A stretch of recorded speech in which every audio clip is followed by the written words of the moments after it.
সবাইকে আমন্ত্রণ জানাচ্ছি ২১শে বিজনেসে, সঙ্গে আছি হিরো জুম্মান। দর্শক, এই অনুষ্ঠানের মাধ্যমে আমরা আপনাদেরকে জানিয়ে দেই দেশ বিদেশের ব্যবসা বাণিজ্য, অর্থনীতি ও শেয়ার বাজারের সর্বশেষ খবরাখবর। দর্শক, শুরুতেই জানিয়ে দিচ্ছি শেয়ার বাজারের এই মুহূর্তের খবরাখবর।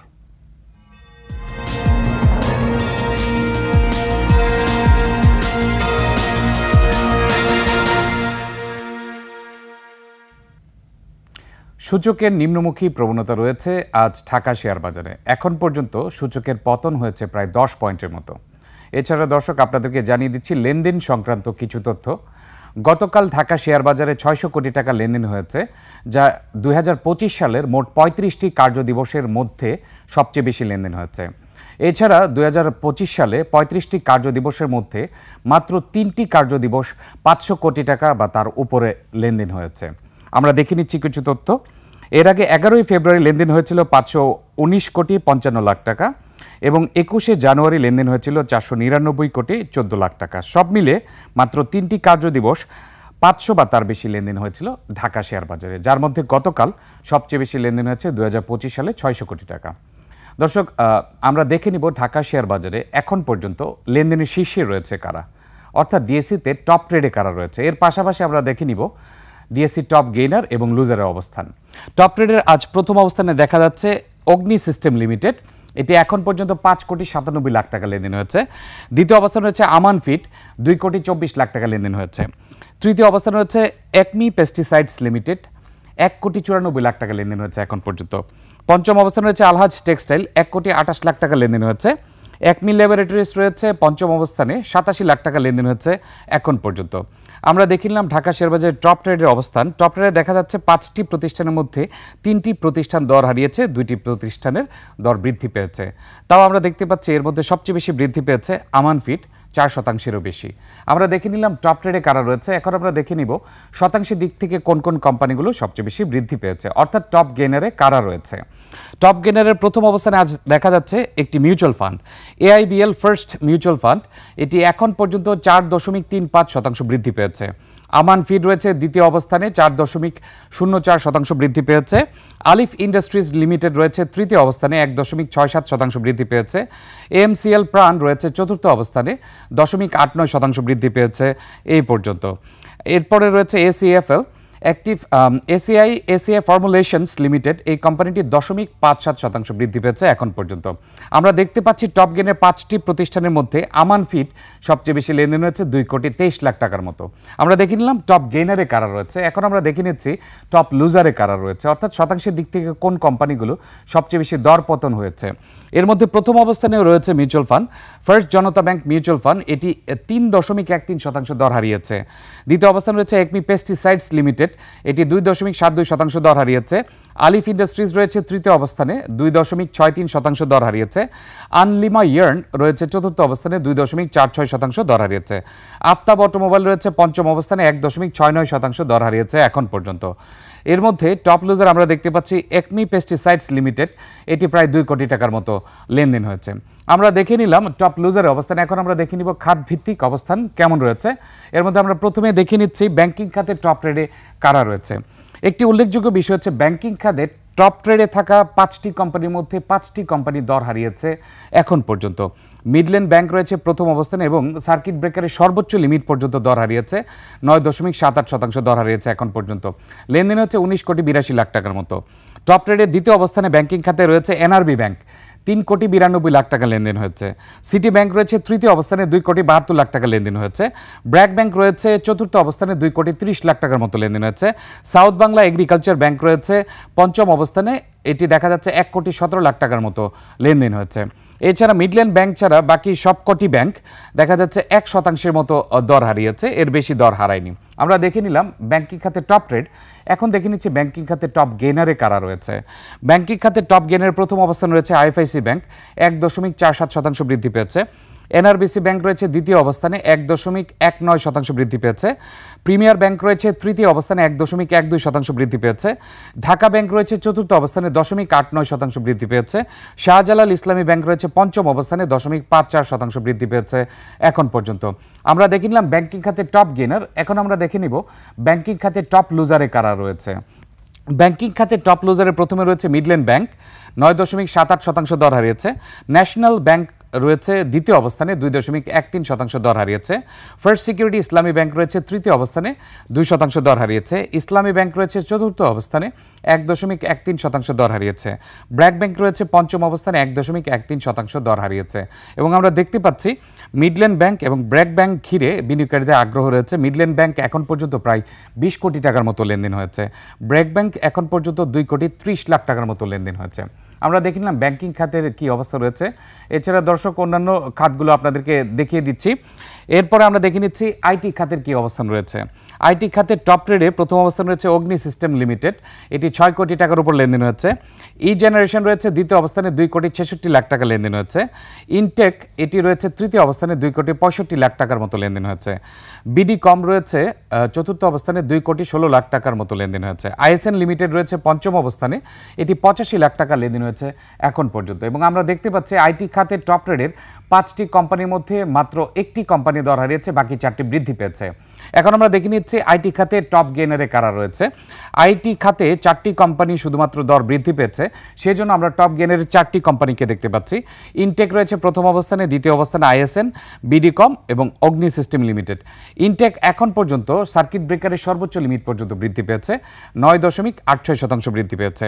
আইএসএন লিমিটেড 2.96% বৃদ্ধি পেয়েছে। বিডিকম 0.38% বৃদ্ধি পেয়েছে। অগ্নি সিস্টেম লিমিটেড 0.37% বৃদ্ধি পেয়েছে। এবং আমরা আইটি খাতে দেখতে পাচ্ছি লেনদেন ভালো হচ্ছে টপ গেইনারের ক্ষেত্রে। ইনটেক 2,65,00,000 টাকা লেনদেন হচ্ছে। বিডিকম 2,16,00,000 টাকার মতো লেনদেন হচ্ছে। অগ্নি সিস্টেম লিমিটেড 6 কোটি টাকার উপরে লেনদেন হচ্ছে এখন পর্যন্ত। আমরা দেখে নিব আইটি খাতে টপ লুজারে কারা রয়েছে। আইটি খাতে টপ লুজারে আমরা দেখতে পাচ্ছি প্রথম অবস্থান রয়েছে আমরানেট, 1.26% দর হারিয়েছে। জেনারেশন এক্স ইনফোসিস লিমিটেড এটি 1.15% দর হারিয়েছে। ই জেনারেশন রয়েছে তৃতীয় অবস্থানে, 0.83% দর হারিয়েছে। আইটিসি রয়েছে চতুর্থ অবস্থানে, 0.79% দর হারিয়েছে। এডিএনটেল রয়েছে পঞ্চম অবস্থানে, 0.69% দর হারিয়েছে এখন পর্যন্ত। এবং টপ লুজারে 5টি কোম্পানির মধ্যে আমরা দেখতে পাচ্ছি ই জেনারেশনে বেশ ভালো আগ্রহ রয়েছে, 2,67,00,000 টাকা লেনদেন হয়েছে এখন পর্যন্ত। আমরা দেখে নিলাম ব্যাংকিং খাতের কি অবস্থা, আমরা দেখে নিলাম তথ্য ও প্রযুক্তি খাতের কি অবস্থা রয়েছে। এখন আমরা দেখে নিচ্ছি বিমা খাতের কি অবস্থা রয়েছে। বিমা খাতের টপ ট্রেডের প্রথম অবস্থান রয়েছে পপুলার লাইফ ইন্স্যুরেন্স, এটি এখন পর্যন্ত লেনদেন হয়েছে 3,68,00,000 টাকার। সান লাইফ ইন্স্যুরেন্স রয়েছে দ্বিতীয় অবস্থানে, 3,29,00,000 টাকা লেনদেন হচ্ছে। রূপালী লাইফ ইন্স্যুরেন্স রয়েছে তৃতীয় অবস্থানে, 2,10,00,000 টাকা লেনদেন হচ্ছে। প্রগতি লাইফ ইন্স্যুরেন্স রয়েছে চতুর্থ অবস্থানে, 1,77,00,000 টাকা লেনদেন হচ্ছে। ন্যাশনাল ইন্স্যুরেন্স রয়েছে পঞ্চম অবস্থানে, এটিও প্রায় 1 কোটি টাকার মতো লেনদেন হচ্ছে। 5টি কোম্পানির ক্ষেত্রে টপ ট্রেডে শুধুমাত্র সান লাইফ ইন্স্যুরেন্স দর হারিয়েছে, বাকি 4টির দর বৃদ্ধি পেয়েছে। ইন্স্যুরেন্স খাতে আমরা দেখে নিয়েছি টপ ট্রেড, এখন আমরা দেখে নিচ্ছি টপ গেইনার, অর্থাৎ শতাংশের দিক থেকে কোন কোম্পানিগুলো বেশি বৃদ্ধি পেয়েছে। ইন্স্যুরেন্স খাতে টপ গেইনারের প্রথম অবস্থানে রয়েছে প্রগতি লাইফ ইন্স্যুরেন্স, 2.55% বৃদ্ধি পেয়েছে। পপুলার লাইফ ইন্স্যুরেন্স রয়েছে দ্বিতীয় অবস্থানে, 1.79% বৃদ্ধি পেয়েছে। প্রাইম লাইফ ইন্স্যুরেন্স রয়েছে তৃতীয় অবস্থানে, 1.57% বৃদ্ধি পেয়েছে। সন্ধানী ইন্স্যুরেন্স রয়েছে চতুর্থ অবস্থানে, 1.55% বৃদ্ধি পেয়েছে। স্ট্যান্ডার্ড ইন্স্যুরেন্স রয়েছে পঞ্চম অবস্থানে, 1.36% বৃদ্ধি পেয়েছে। এর মধ্যে আমরা দেখতে পাচ্ছি প্রথম দুইটি প্রতিষ্ঠান টপ গেইনারের, প্রগতি লাইফ ইন্স্যুরেন্স এবং পপুলার লাইফ ইন্স্যুরেন্স ভালো লেনদেন হচ্ছে। প্রগতি লাইফ ইন্স্যুরেন্স 1,77,00,000 টাকা লেনদেন হয়েছে। পপুলার লাইফ ইন্স্যুরেন্স 3,68,00,000 টাকা লেনদেন হচ্ছে এখন পর্যন্ত। আমরা দেখে নিতে চাই ইন্স্যুরেন্স খাতে টপ লুজারে কারা রয়েছে, অর্থাৎ শতাংশের দিক থেকে কোন কোম্পানিগুলো সবচেয়ে বেশি হারিয়েছে। টপ লুজারের প্রথম অবস্থানে রয়েছে ফিনিক্স ইন্স্যুরেন্স, 2.38% দর হারিয়েছে। নিটল ইন্স্যুরেন্স রয়েছে দ্বিতীয় অবস্থানে, 2.04% দর হারিয়েছে। ইসলামী ইন্স্যুরেন্স রয়েছে তৃতীয় অবস্থানে, 1.77% দর হারিয়েছে। অগ্রণী ইন্স্যুরেন্স রয়েছে চতুর্থ অবস্থানে, 1.65% দর হারিয়েছে। ইউনিয়ন ইন্স্যুরেন্স রয়েছে পঞ্চম অবস্থানে, 1.52% দর হারিয়েছে। এবং আমরা দেখতে পাচ্ছি ইন্স্যুরেন্স খাতের টপ লুজারে কোনো প্রতিষ্ঠানেরই লেনদেন এখনও পর্যন্ত 10 লাখ টাকাও ছাড়িয়ে যায়নি, অর্থাৎ লেনদেনের গতি কিছুটা মন্থর রয়েছে বিমা খাতের টপ লুজারকে ঘিরে। আমরা দেখে নিলাম ঢাকা শেয়ার বাজারের টপ ট্রেড, গেইনার, লুজার, এছাড়া খাত ভিত্তিক আলোচনাও আমরা দেখিয়ে দিয়েছি আপনাদেরকে স্বয়ংক্রিয় গ্রাফিক্স পদ্ধতির মাধ্যমে। দর্শক, নিচ্ছে একটা বিরতি, ফিরছি একটু পরে, ততক্ষণ আমাদের সঙ্গেই থাকুন।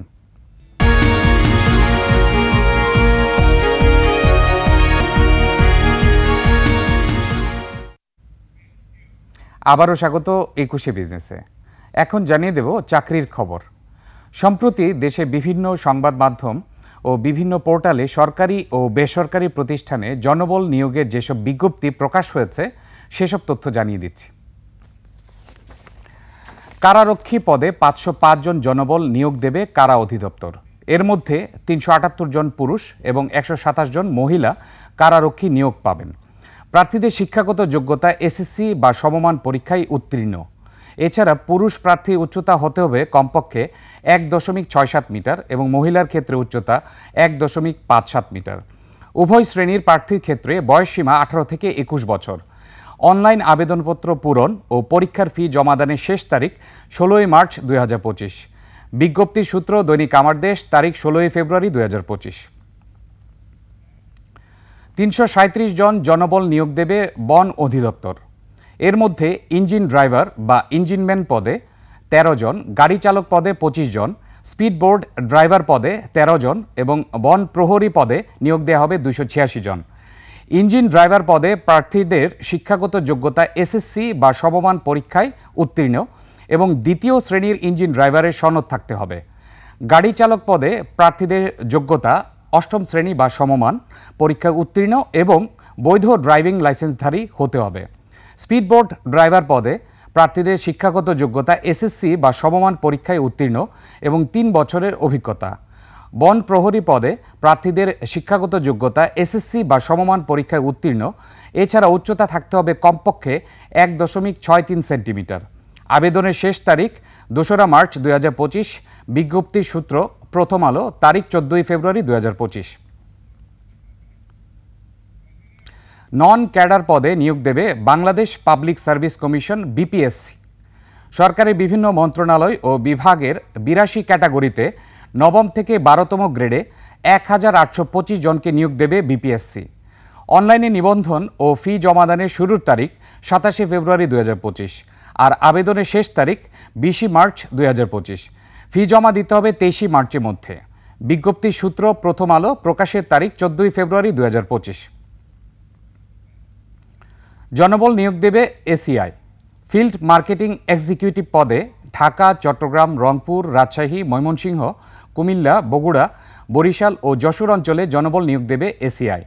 ঢাকা অঞ্চলের আগ্রহী প্রার্থীরা 22 ও 24 ফেব্রুয়ারি, যশোর, কুমিল্লা ও রংপুরে 23 ফেব্রুয়ারি এবং অন্যান্য অঞ্চলে 22 ফেব্রুয়ারি 2025 তারিখে চাকরির সাক্ষাৎকার নিতে পারবেন।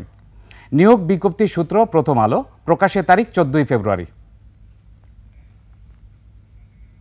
জনবল নিয়োগ দেবে এসকেএফ। মেডিকেল সার্ভিস অফিসার পদে জনবল নিয়োগ দেবে ওষুধ প্রস্তুতকারক কোম্পানি এসকেএফ।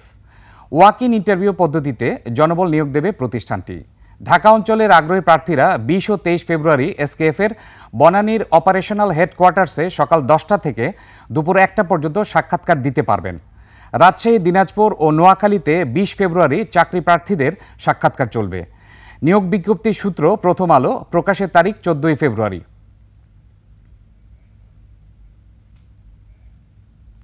এবার দেশ বিদেশের ব্যবসা বাণিজ্য ও অর্থনীতির আরও কিছু সংবাদ।